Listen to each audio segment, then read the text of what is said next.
Уште колку екотемпирани бомби се кријат во Македонија? Прашање на кое одговор од надлежните нема. Какви токсични материи се уште се наоѓаат во фабриките, во колкава количина и до кога ќе бидат во близина на населени места не се знае. Алфа се обиде да стапи во контакт со Министерството за животна средина, како и со Инспекторатот за животна средина на град Скопје, но оттаму молчат. По инцидентот завчера, каде во близина на фабриката МЗТ истече хемикалија, јавноста се крена на нозе. Зошто нема превентивни мерки за да се спречат ваквите инциденти, односно хаварии? Зошто опасните места не се означени? Скопјани велат дека им се потребни инспекции кои превентивно ќе делуваат, а не да се ангажираат само откако ќе избие проблем. Од Инспекторатот за животна средина вела дека завчера немало истакување на солна киселина, туку капење на хлороводна киселина. Тоа го утврдиле откако извршиле вонреден инспекцијски надзор во фирмата Макохемија АД Скопје, од чија цистерна истекле хемикалиите.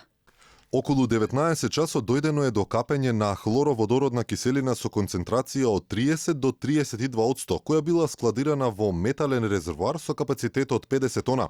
Во моментот на прокапувањето во резервоарот имало количина на залиха од 10 до 15 тони. Резервоарите каде се складира хлороводородна киселина имаат изградено танквана непропуслив бетонски базен заради заштита. Се уште нема одговор колкаво количество на хемикалија истече во Скопска газивава, каде 50 тонска цистерна со дотрајани вентили предизвика непријатна миризба и печење на очите. Не се знае ни колку од хемиската материја се ослободило во воздухот. Она што е познато на јавноста е дека се знае сторителот и дека град Скопје ќе го тужи правниот субјект.